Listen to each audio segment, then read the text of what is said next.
Hi, welcome to the second part of coloring 02 from Darling in the Franxx.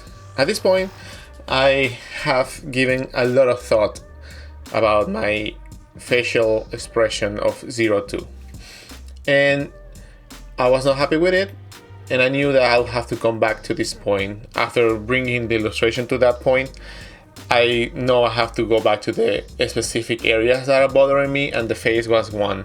I've been trying to improve my coloring of the face, of the painting of the face, trying to include more planes and try to render a little bit more the nose, the lips, and thinking more about the how the face is lit in real life, not like an anime only.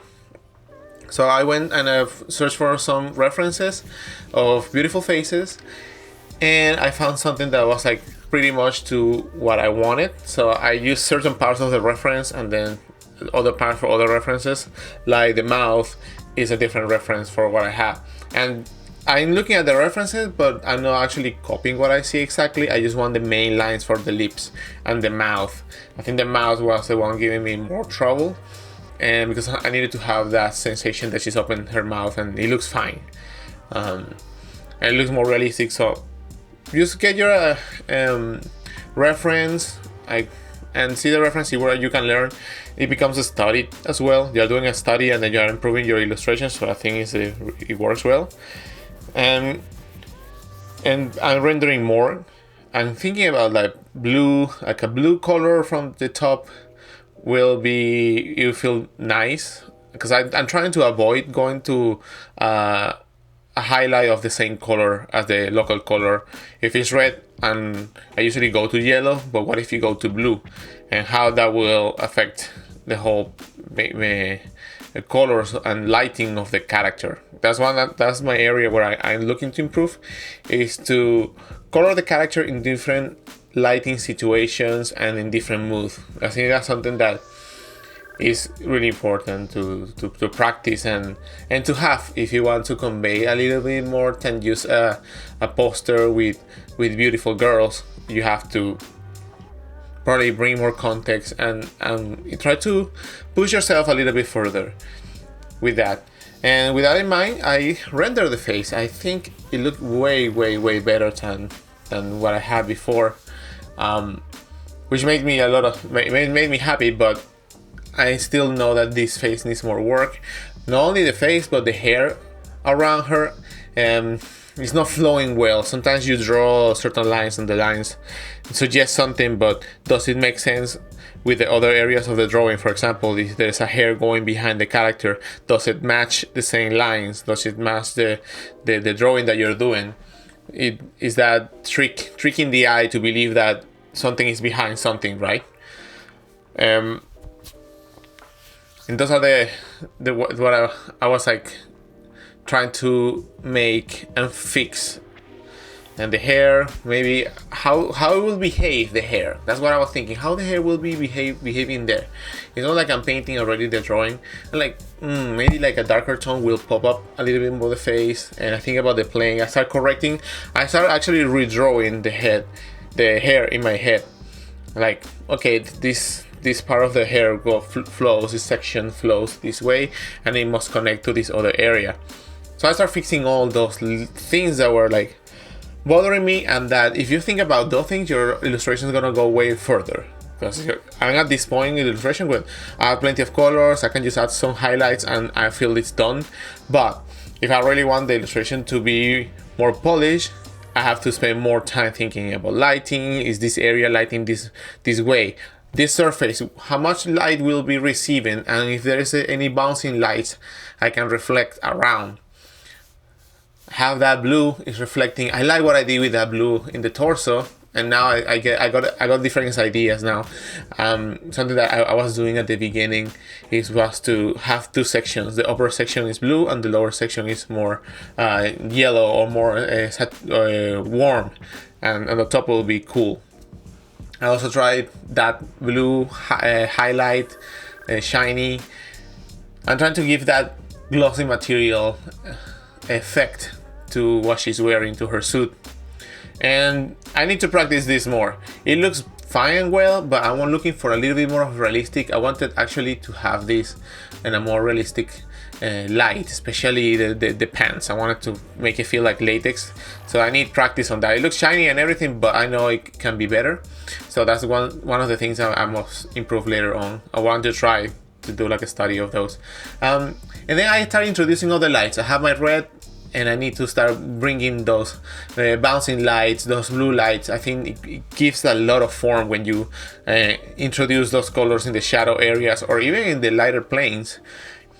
That it makes the lighting be more cohesive, and it makes more sense. I think that's the area that the more you paint, you learn is to understand how much light is these objects receiving from imagination. You know, that's I think that's one of the challenge to have, and that's just looking nature and yeah, mileage and practice. I was showing the people in the stream like how that face was changing from before and after. Changed a lot, and I was super pleased with this. But even then, I was pleased with the face. The next day I did another change, and that's at the very end. I'll show you. And now I'm just painting over her hair. But by the time at the stage that where we are right now, the hair is behaving still like a drawing, and I want to erase some of those lines that are making the drawing be more drawing than a painting. So if I get rid of certain lines, I can start giving that feeling that is more than just line art and coloring something. Is actually more realistic to a certain point.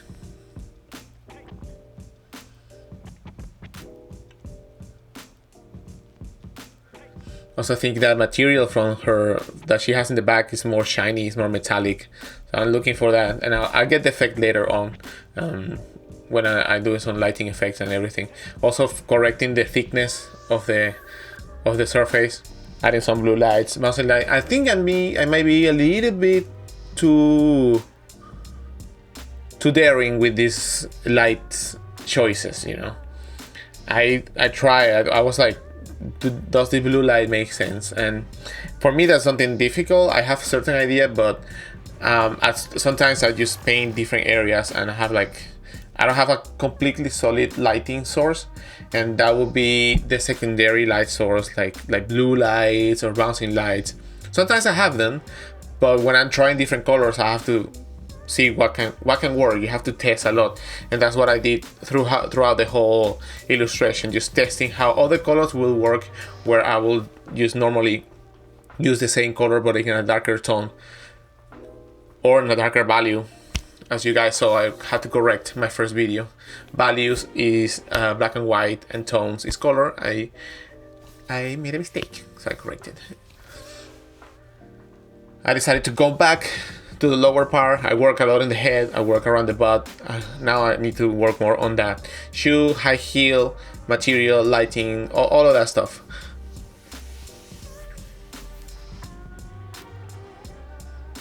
You can add some new layers with multiply. If you have multiply, you can use that layer. You can use selections to add the lighting. You don't always need to have a soft brush.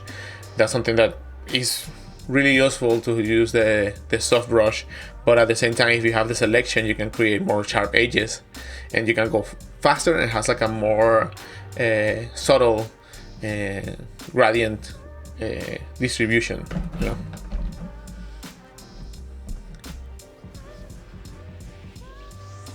Okay, at this point I'm like, okay, I'm done with the rendering of 02. This is enough. I'm gonna move on to the background. I was not feeling the background, the shadow shape that I had. I like what it was going with the background, but I wanted to like see how it would look with like totally white background, and it looks pretty nice. I actually like it a lot, only with a white background. But I wanted to add more elements to make the whole illustration more like an illustration, because usually the characters in white, I think, can be a little bit lazy, you know. But sometimes those illustrations are really amazing, so nothing against that. But I said, you know, I want some colors, I want to add some lines that represent the series. I have seen other people using that concept in other illustrations. So I thought, well, that's an easy background, easy lines, and it can reinforce the direction of the character, you know. and all that is the composition. If you see the direction of the lines, the direction of the torso, it's like I'm following those lines with my background. That will reinforce a little bit the perspective, which I could have actually used a little bit more of perspective now that I think on those lines. But I wanted to have to be graphic, more graphic than perspective. But now it worked at the end. And this is the time when I'm trying different things. Like, does it work? Doesn't work? Moving elements and stuff around.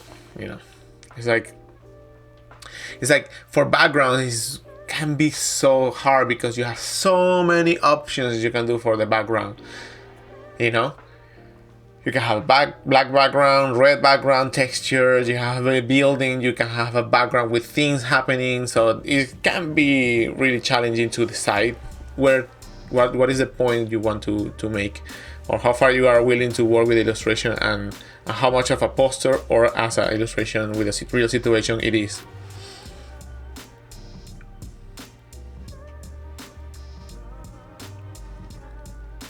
It's more trial and error. I was like, okay, it's time to cut these figures. The figures are already rendered. Now I need to, resize things. It's like I was still not happy with it. And I still was not happy. Even there, I was like, I have to come back later. I'm losing some of the shoes and the high heels of the character. But, I managed to find that sweet spot that make the whole composition work. I'm kind of picky, and I'm trying to improve also that area of the composition, to have multiple characters and make the whole thing read without weird tangents. And here is where I drop that gradient, blue gradient in multiply. Like, it makes it so much better. Like, creates so much contrast in the middle of the image that it works so well. And also I throw a overlay layer with yellow, that one. And now you have yellow, strong yellow, like warm colors, red, and then you have the top more blue, more cool colors. And it works so well that I was really pleased with that effect there. And now the hand. My problem here was that the face was merging with the hand, and I needed more silhouette, more better reading, more separation. You don't have to have the hand so close to your mouth. Maybe I even could be a little bit more separate. But even then, I just moved it. It was too close, and it was not making the character face be there. It was like kind of hidden, not that important. And this is about her, It's about 02. So I needed to refine, reshape, not draw, but more like reshaping everything with paint and colors to give the right shape and bring it back to what it was before. Like, you won't even notice that I did the edit of that. So that's the point, to make it nice. I try again with the mouth. I changed some things that I thought later. I took a shower and I was like, I think that torso should be more like rounded. Should feel more of the roundness of the side of the body, to connect it better to the legs. I feel it was too separated. And the fish too. I changed the side, changed the tail, flip that, and it made the composition flow better. Instead of a U, you have more of a direction, and it can make you go in a triangular shape. And whereas the other one is just going up and kind of like stopping the composition and the read. Not in a like a lot, but it was doing that. I could feel that. And then more rendering, more details, deleting things, correcting lines, making other lines like thicker. This is just like polishing, and because at this point I'm like, oh man, this is already kind of looking pretty damn good, and I don't think I can work it more, but nah, this is a good point. I already rendered it a lot for what I usually do, and I was really like happy and convinced that okay, this is what I want. Just reinforcing my ideas. You see how it looks with the different lights and different different lights, like warm or cool. That was pretty cool. I learned that from there. I'm gonna use it more in my new illustrations. And now time to go back to this robot. I was overdue for a final pass to this guy, and it's just the reference, making that shape properly. And the thing is that I don't have a reference in 3D to see that how it will look. It's more rendering like hard surfaces, which I need probably more practice. And it's always like good to understand lighting and how the objects are being affected by light. But some tricks work, and although this piece here was also a little bit problematic to me. And because it was so small, I didn't want to like make a big deal out of it, because you won't even notice. And I didn't notice, sometimes I forgot about it, but when I came back I was like, okay, this piece has to be better. So I did that, correcting the lines, making the line art like less noticeable, thinking about the upper lighting, maybe not red, maybe have more of that blue light coming from behind.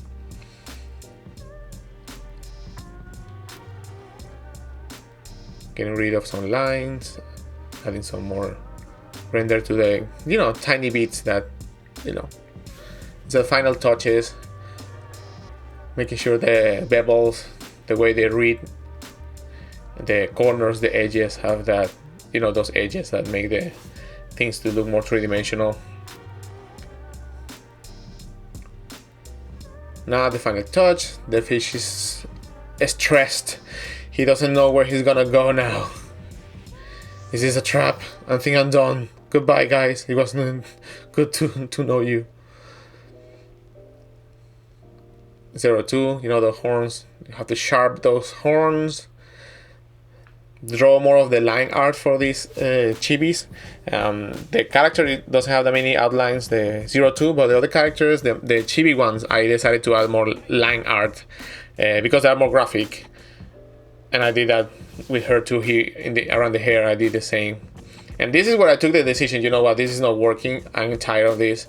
I'm gonna flip this around, and dude, it works so good. Like, it has the movement, it has what I was looking for at the very beginning. And just by turning that around, I was like, damn, now it looks good. And now I can like blend the colors until like everything flows well. And it did. Finally, I was like, oh, finally. And some more rendering. This actually is part of the dog down there. That she actually killed that dog and ate that fish. That fish is gone. Nobody steals fish or meat from 02. That's the lesson that they have to learn. That's why the war and everything started in Darling in the Franxx. That demon wanted her piece of meat, and they got angry. The war. Okay, back to it. Now more shadows, casted shadows from the characters. Maybe some graphic things here that it looks like he's running. I don't know if it works, but it was very subtle. Hope it works. Hope you guys can see that in the final illustration print. And I'm gonna be also introducing some textures. Actually, one is like a honeycomb texture image, and what I do is I select the graphic shape of the layer that I have, and then I open the image, I copy into it's called paste into place, and it will get inside the selection that you have. It will create a mask according to the selection that you have, and then you can drag the contents with the arrow and pressing Alt, and every time you press Alt and you drag the image, it will start duplicating the image, as you will see now. I click one, and then I drag, and I have a bunch of layers with the image covering the whole shape that I need. I merge them all, and then I use it as a multiply or overlay mode, and it will give me that subtle texture for that background for those lines, and it will have that graphic aspect of the show they use these blue and red lines. Then I moved to Corel Painter. In Corel Painter there is a tool called Glow. You can find that. There's a bunch of different ones.